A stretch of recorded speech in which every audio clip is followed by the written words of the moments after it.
Bonjour à tous, j'espère que vous allez bien. Bienvenue dans cette nouvelle vidéo. Comme tous les dimanches, un point sur le marché, un point sur la tendance. Quels sont les niveaux clés, quelles sont les zones à surveiller et quelques opportunités, bien évidemment, comme à chaque fois. On va commencer bien sûr par le DAX, faire un point technique sur le marché. Alors, juste avant, on est quand même à 15 jours de l'élection américaine. Il y a eu Donald Trump cette semaine qui a dit qu'il avait rompu toute discussion concernant un accord sur le plan de relance. Il a retourné sa veste 2 jours après. Enfin, il fait le pantin.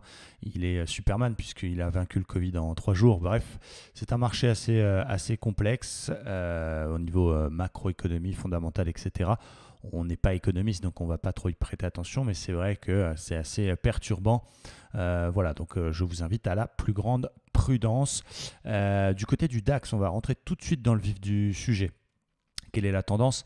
Alors la tendance est toujours plutôt haussière, si on prend la tendance majeure ici, bien qu'à plus court terme, on soit dans une phase un peu attentiste de latéralisation entre une zone de support, on va dire à peu près par ici, et une zone de résistance qui correspond au bas du gap, le fameux gap Covid. Alors, attendez, je vais essayer de faire la même épaisseur pour les deux lignes de façon à ce que ce soit le plus propre possible. Donc on est entre 12 400 et 13 400. On est dans une espèce de range de 1000 points, même si à très court terme, on le voit ici, on est dans un mouvement de hausse. On aura un niveau intéressant à surveiller qui est la zone 13 400. Ça peut passer, on peut casser cette zone et aller faire de nouveau plus haut, surtout si les indices américains le font. Mais pour l'instant, on est sous ce niveau-là. C'est pas forcément le meilleur timing d'intervention pour s'offrir du DAX, d'autant qu'on a ce petit biseau également. Regardez, clac, ce petit biseau ascendant avec ce qu'on pourrait appeler un pullback sur le bas du biseau. Voilà, donc en général, on pullback les grosses figures comme ça cassées, et donc il faudra faire attention lundi. Ça sera décisif. Est-ce qu'on va faire une verte et on va réintégrer ce biseau et à ce moment-là, il faudra l'effacer et on surveillera simplement la zone 13 400, ou est-ce qu'au contraire, on va faire une séance de baisse et là, effectivement, ça peut valoir le coup de tenter quelque chose, de tenter le pullback comme ça pour aller chercher, pourquoi pas de nouveau, le support horizontal de la zone 12 400 points. Donc, c'est un peu ce que je vais surveiller lundi. J'ai pas forcément de billets en ce moment. Je peux pas vous dire je préfère acheter, je préfère vendre. Je fais un peu moins de trades qu'avant. On a tenté, je vous le montrerai, on a tenté un gros trade sur le dos, une vague de Wolf qui d'ailleurs n'a pas fonctionné, mais je pense que c'est important aussi d'en parler. Voilà, on est plutôt assez prudent. On va plutôt essayer de faire des trades très court terme, du scalping, pour justement ne pas avoir à subir ce marché qui est un petit poil compliqué. Donc à très court terme, on est en 4 heures, on a fait un plus haut que le précédent, mais on a justement, alors même si celle sur le dos n'a pas totalement fonctionné, on a aussi 1, 2, 3, 4, 5, une vague de Wolf assez sympa qui donne un bel objectif, qui est justement à peu près la zone 12 400 et qui pourrait nous permettre de, en jouant ce pullback, de travailler une vente à condition évidemment d'avoir un beau signal et au moins de casser cette petite moyenne mobile, la petite moyenne mobile 20. On va regarder même en 1 heure pour vous donner mon plan justement par rapport à tout ça, mon plan, ce que je vais surveiller et ce que je vais faire lundi. Donc je reste en surveillance de cette vague de Wolf 4 heures. Ne faites pas attention au point ici puisque la vague de Wolf a été tracée sur le H4, donc forcément les corps H4 et les corps H1 n'ont pas forcément le même niveau. Là pour l'instant on n'a pas de gros signal de retournement, mais je vais mettre une petite alerte sous le précédent plus bas, au-dessus du précédent plus haut. Voilà. Si on casse par le haut tout ça lundi à l'open, donc on a une forte, très forte même, probabilité d'aller au moins chercher notre zone de résistance, on va dire 13 350, 13 400 points. Donc pourquoi pas tenter un petit achat dans le mode, dans le sens du flux, si on casse les 13 100 pour aller chercher notre zone de résistance et faire attention à cette zone de résistance. Là, on est plutôt sur un achat suivi de tendance. Évidemment, il faut avoir une belle paire de coronesses pour acheter un marché qui a repris 600 points, mais vous êtes dans le sens du flux. A l'inverse, si on casse le plus bas précédent, qui est à peu près la zone 13 000 en plus chiffre psychologique, eh bien ça veut dire qu'on active la vague de Wolf que je vous ai tracée tout à l'heure en 4 heures, et ça veut dire que en daily, le rebond technique pourrait être un simple pullback sur justement cette espèce de bas de biseau cassé. Donc voilà ce que je vais surveiller pour pour lundi. Alors, voilà, encore une fois, hein, on laisse toujours un peu faire le marché. On va voir un petit peu, on va pas forcément ouvrir un trade à 8h ou à 9h30. On va laisser faire un petit peu la séance, voir un peu ce qui va se passer. Mais on va surveiller ces deux bornes avec, encore une fois, je le répète, peut-être un achat si on casse les 13 100 pour aller chercher les 13 350 avec un stop sous le plus bas de vendredi.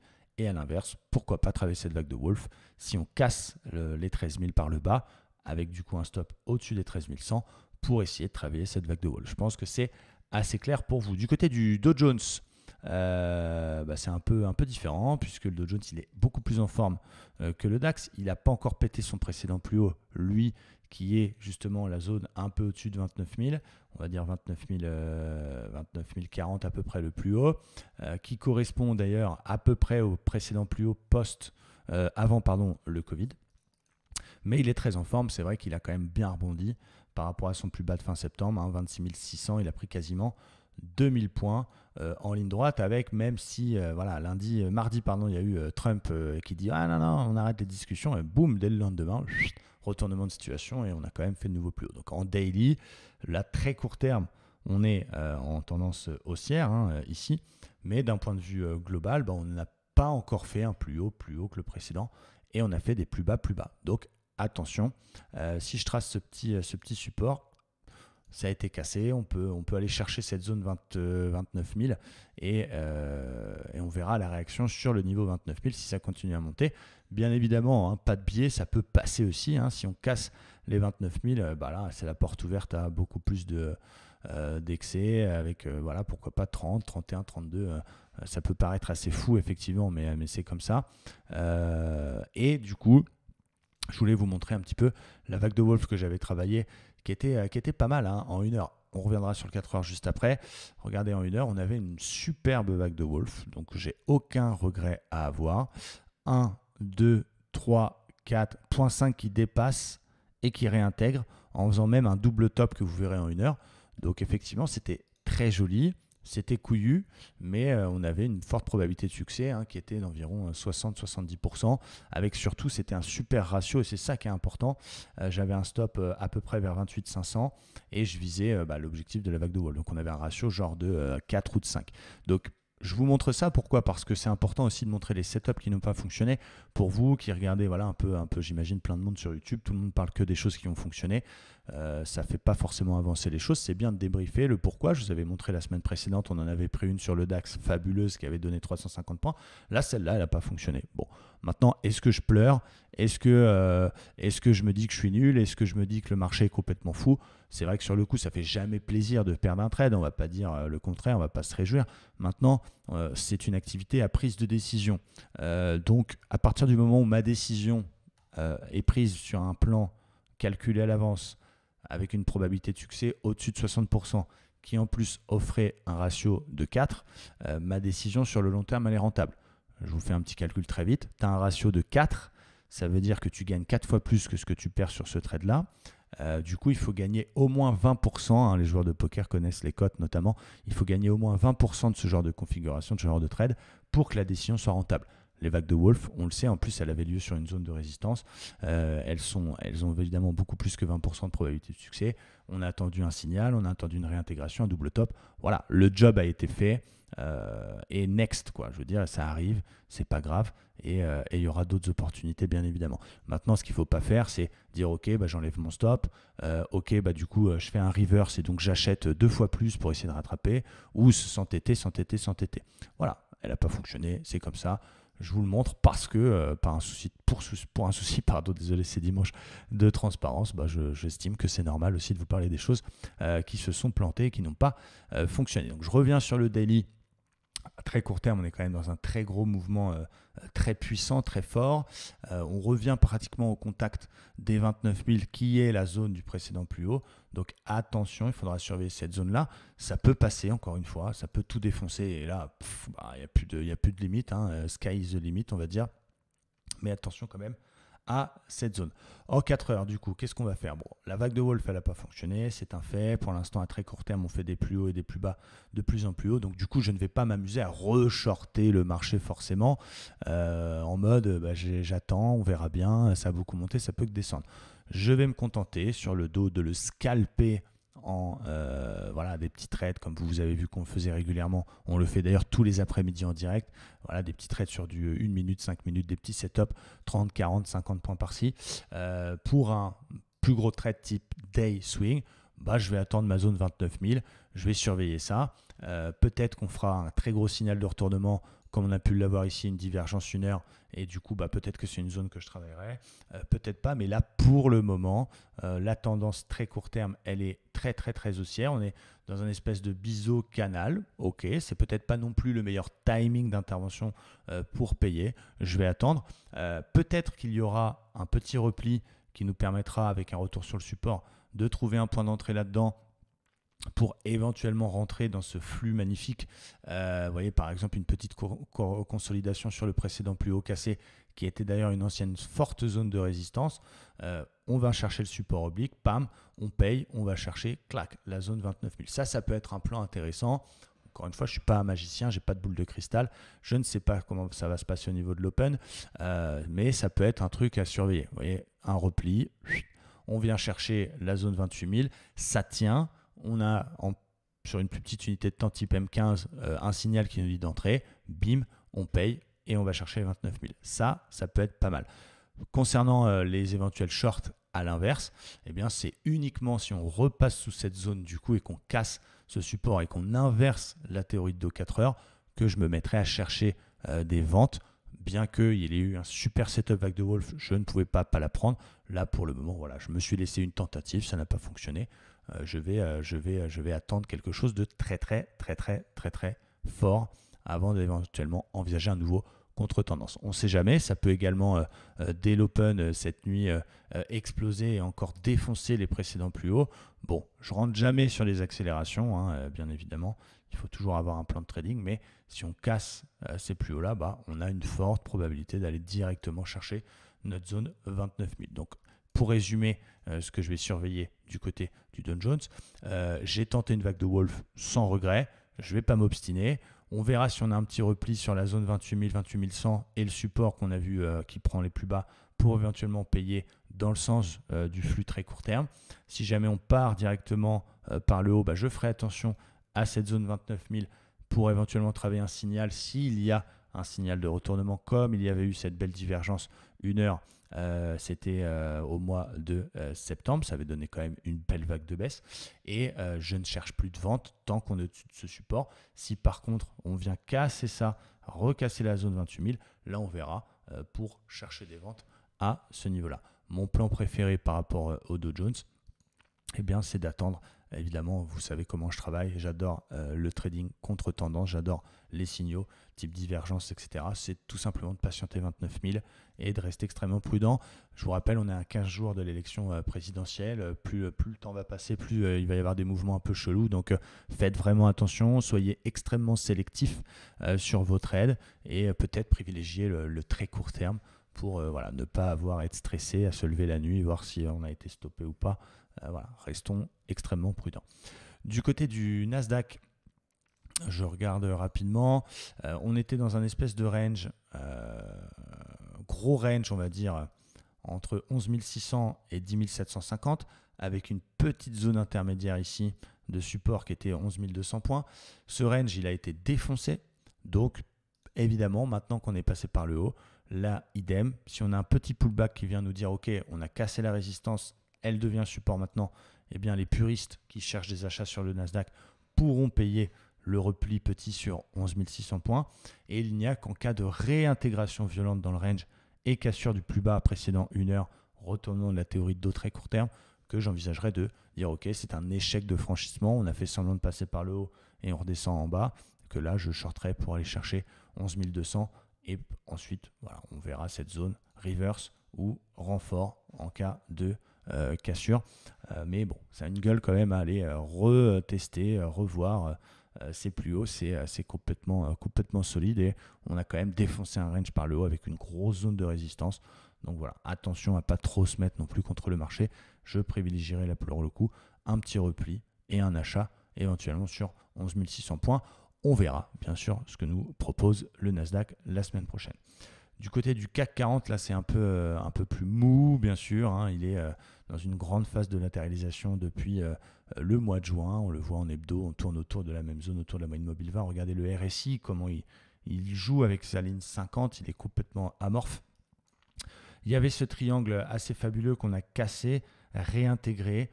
Bon, c'est pas forcément évident. Alors, oui, à très court terme, effectivement, en daily, c'est repassé dans un mouvement de rebond technique, mais on fera quand même attention hein, avant d'acheter trop d'actions françaises à cette résistance-là. Si elle passe, bah là, poussée peut-être par les indices américains, là par contre, bah, il y a une forte probabilité de continuer. Il y a plein de gaps à combler. On a un gap ici qui n'est pas encore comblé à 5334 points. On a évidemment le gap Covid à presque 6000 points. On verra la réaction sur cette résistance-là dans les prochains jours. Ça peut passer encore une fois et je ne veux pas être complètement alarmiste. Vous êtes nombreux à me dire ouais, est-ce que tu crois qu'il va y avoir une seconde vague, etc. On est incapable de prévoir quoi que ce soit à plus de 3 jours vu l'actualité. Voilà, tout est possible, donc vaut mieux pas faire trop de plans sur la comète et essayer de travailler les niveaux en considérant les différents indices comme des actifs différents, à savoir quoi. Voilà, on dit que c'est corrélé, on a quand même une petite décorrélation là entre l'Europe et les États-Unis, donc c'est intéressant et voilà, c'est pour ça que vous devez apprendre à travailler, vous devez apprendre des setups, vous devez apprendre des méthodes de travail et ouvrir un trade que quand vous avez une configuration qui s'y prête, avec un signal technique, avec un plan, avec un ratio de 2 et plus, avec des méthodes qui ont fait leurs preuves.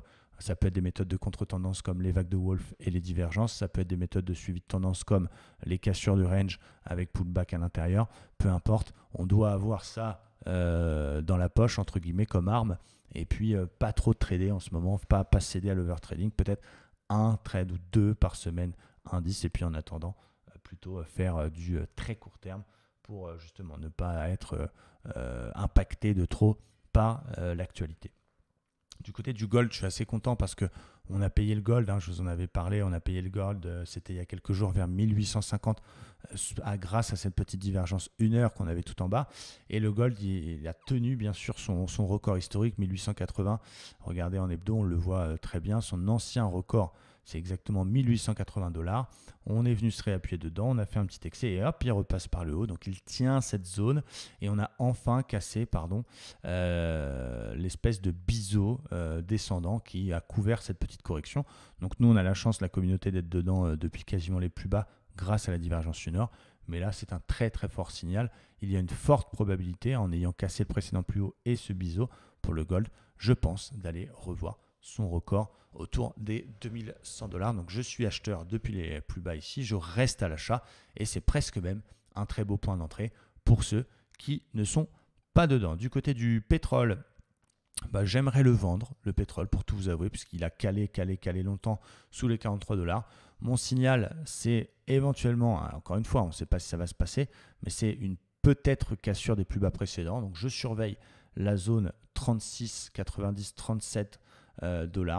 Et c'est uniquement si on casse ce niveau-là, PIM, que je me mettrai à vendre le pétrole pour aller chercher 38, 50 et 61% de Fibonacci, bien évidemment, à condition qu'il y aille. Donc je me contente de surveiller cette zone et je tenterai éventuellement un short uniquement si on casse ce plus bas. Du côté du Forex, on a quelques positions Forex. On a de NZD-CAD qu'on a ouvert. Regardez, canal hebdomadaire absolument fabuleux, canal baissier. 1, 2, 3, 4, 5, 6e point de contact dans ce canal avec d'ailleurs un très bel avalement sur la semaine du 21 septembre. Et on est rentré sur cette épaule tête-épaule, alors qui, je vous l'accorde, n'apparaît pas après une superbe phase de hausse, mais elle est quand même assez magnifique. Cassure, pullback sur la ligne de coup. J'ai un stop assez large, c'est un gros swing avec un stop au-dessus des plus hauts du canal et je vise déjà les plus bas et pourquoi pas un nouveau plus bas sur les prochaines semaines. En tout cas, je travaille un gros swing, je travaille ce gros canal baissier. Le timing est absolument parfait si vous n'êtes pas dedans. Je travaille ce gros canal baissier avec une position tranquille, comme on dit, en ayant utilisé l'épaule tête-épaule en point d'entrée. Donc ça, je voulais vous en parler parce que c'est assez magnifique. On a travaillé également une vague de Wolf 1, 2, 3, 4, 5 sur l'euro-yen. On commence par un rebond technique. On est là aussi couvert par une résistance mensuelle et hebdomadaire. Bon, pour l'instant, ce n'est pas le meilleur trade, mais j'attends. On a de l'euro GBP, par contre, ça c'était obligatoire de travailler cette résistance là aussi hebdo très forte, qui est en place depuis 2016, résistance, résistance, résistance, résistance, résistance. Donc bien sûr, nous avons shorté à l'intérieur de cette résistance l'euro GBP. On patiente et il y a l'euro CAD sur lequel je suis en perte, comme vous pouvez le voir sur l'écran, mais c'est important de le montrer. On avait acheté la cassure du petit canal baissier. Il a ensuite fait rien autour du prix. Et bon, on verra. Pour l'instant, je tiens mes plans. Mon stop, il est sous le précédent plus bas. Voilà, c'est comme ça fait partie du job et il n'y a aucun souci. Il y a d'autres opportunités. L'USD CAD, on verra si on a un nouveau point de contact. Vous voyez, j'ai vraiment hésité à rentrer. Finalement, je ne suis pas rentré dans ce plan et j'ai bien fait puisque ma patience peut être récompensée. J'attendrai éventuellement un nouveau point de contact dans la zone des 1,30. Le corn, bravo à vous si vous avez eu les coronesses de me suivre là-dessus. On avait dit on avait un très très beau W. Alors je mets ça dans le Forex, un très très beau W hebdomadaire dans un support mensuel. Le W s'est validé. On a eu le pullback, regardez, validation W, pim, pullback sur la ligne de coup. Donc le point d'entrée idéal, évidemment, c'était les 360. Ensuite, il a cassé le précédent plus haut. Il a repullbacké. Regardez cette tendance comme elle est belle. Regardez cette moyenne mobile 20 comme elle est fabuleusement haussière. Donc voilà, si vous êtes dedans à l'achat, eh bien, il faudra garder ce trade tant qu'on est au-dessus du support que je viens de tracer. L'euro-dollar que je surveille aussi, la cassure du range par le bas m'intéressait. Malheureusement, on n'a pas eu de signal et ça a réintégré nos sous-sides. Je rappelle tout de même qu'on a là aussi une petite vague de Wolf qui se met en place en 4 heures, qui n'est pas du tout validée. 1, 2, 3, 4, 5. Donc, il faut surveiller ça. Pour un trade peut-être un petit peu plus court terme, en cas de beau signal là-dedans, peut-être attendre la cassure de la moyenne mobile 20 pour avoir un petit peu plus de probabilité de succès. Pourquoi pas sur l'euro-dollar, mais d'un point de vue plus swing, on est dans un range, on l'a faussement cassé, réintégré. C'est un petit peu plus compliqué. Mais c'est vrai que quand on prend de la hauteur, c'est intéressant parce qu'on est quand même sous cette très grosse résistance. Et hop, voilà, on triche un peu, on prend corps, mèche.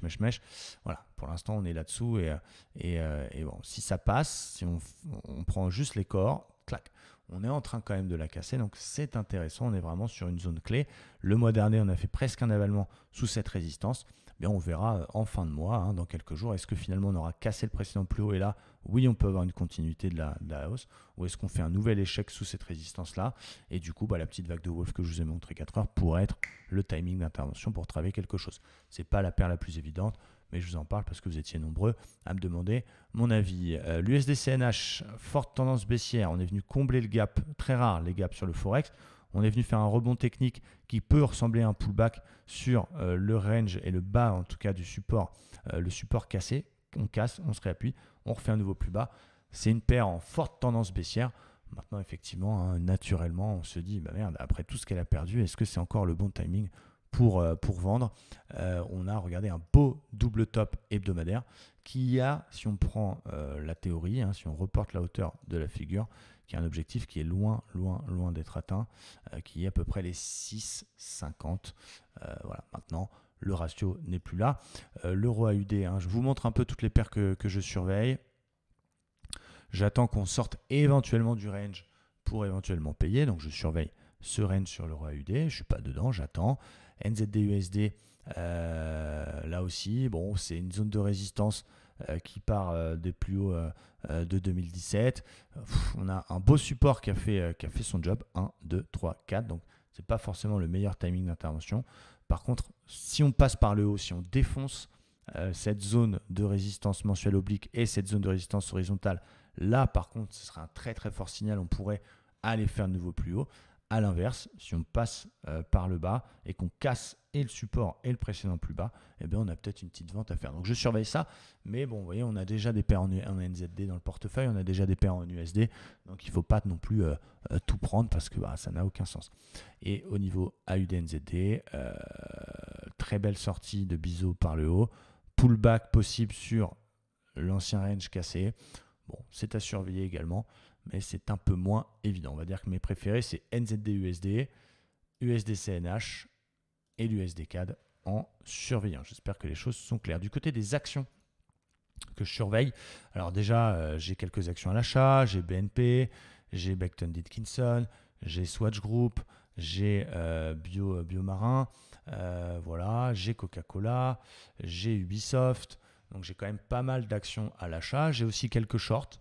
J'ai un short qui avait été décidé par Vincent sur Air Liquide, qui pour l'instant sur cassure du range par le bas fonctionne bien. J'ai un short sur Iliad qui marche moins bien. Bon voilà, on essaie d'équilibrer un peu le portefeuille. Et quelles sont les actions que je surveille? Il y a Twitter sur lequel on a une petite divergence baissière et une vague de Wolf dans une zone de résistance. Donc je surveille attentivement Twitter qui est revenu au contact de son plus haut historique autour des 47,20 et qui nous fait une petite divergence baissière validée avec une Wolf. Donc intéressant. J'ai AXA aussi. J'attends le pullback sur le précédent plus bas cassé que je surveille. Et du côté des achats, bien que tout ça soit conditionné par justement le marché et la tendance des indices, je surveille Ruby, ça c'est un de nos abonnés qui l'a vu, si on vient faire le point 5 de la vague de Wolf. Qu'est-ce qu'on a? On a une divergence validée sur Perigo. On a une belle vague de Wolf dans une zone de support sur Gazprom, qui est sur un niveau extrêmement intéressant. On a Fortinet qui est sorti de son biseau descendant, donc qui pareil peut nous faire un beau signal d'achat et peut nous inviter à acheter pour aller chercher les 150. C'est pareil, c'est l'un de nos abonnés qui l'a trouvé. Bravo à lui. On a Intel qui est magnifique aussi. Regardez ce très beau W validé. Boum. On fait un pullback. Alors attention, c'est aussi un avalement. Donc on fera attention à la zone éventuelle 52-50 pour éventuellement payer. On a un très beau gap à combler. Intel qui m'intéresse beaucoup. J'attends un tout petit repli et qu'on valide le fait que ce soit un vrai W et qu'on ne réintègre pas la ligne cassée. F5 Network, on avait une très belle divergence haussière. Qu'est-ce qu'on a d'autre qu'on surveille fortement? On a Score qui est très intéressante. On a cassé cette espèce de triangle et on a réussi à péter le précédent plus haut. Donc ça m'intéresse bien. Et puis j'ai aussi Thales qui m'intéresse fortement avec la sortie de la résistance ici. Peut-être un signal d'achat intéressant. Mais encore une fois, tout ça conditionné par les indices. J'ai déjà beaucoup d'actions à l'achat. Donc je fais attention, là je vous en ai montré quelques-unes, mais évidemment je ne prendrai pas tout ça. Il y a Ruby qui m'intéresse, Gazprom peut-être, et peut-être à l'inverse un short pour équilibrer un petit peu les choses. Mais bon, faites attention, ne vous chargez pas trop, le marché est quand même assez incertain. On termine cette revue de marché qui est quand même assez complète par le BTC. Cette zone, ancienne résistance, autour des 10 300, résistance, cassé, support, donc elle est quand même clé et très solide. On est d'ailleurs sorti de la petite résistance oblique qui aurait pu et qui a bloqué plusieurs fois fin septembre le Bitcoin. Boum, il est sorti. Il a cassé également son précédent plus haut. Donc ça, c'était très intéressant. Il y a une forte probabilité d'aller chercher au moins les plus hauts précédents. Donc voilà, est-ce que c'est le bon timing? Je vous laisse juger. Mais en tout cas, cette zone, elle tient et je pense, c'est mon avis, qu'on a une forte probabilité d'aller au moins chercher cette ligne-là quand on prend les deux plus hauts et d'aller nous faire une touchette sur 12 000 $. Donc je suis content puisqu'on en a parlé de cette zone 10 400. Et si vous avez suivi, vous êtes en gain de 1 000 $. C'est évidemment si vous êtes offert un Bitcoin. J'espère que les choses sont claires de votre côté. C'est une petite revue de marché, l'essentiel. Voilà, encore une fois, on n'a pas de biais. On essaie de trader ce qu'on voit. Il y a des setups qui fonctionnent, il y en a d'autres qui ne marchent pas. On vous invite à la prudence de peut-être privilégier le trade, le day trade ou le scalp, ce qu'on va faire nous toute la semaine prochaine. Et puis, on verra ce que les marchés feront. La semaine prochaine, on essaiera de vous faire un peu plus d'émissions, peut-être quelques explications de trade aussi, quelques actions repérées par Vincent. Voilà, on va essayer de faire encore plus de vidéos sur la chaîne. Et merci de m'avoir écouté. J'espère que vous passez un bon dimanche. Bonne finale à tous pour les fans de tennis. Et je vous dis à très bientôt. Ciao, bye bye.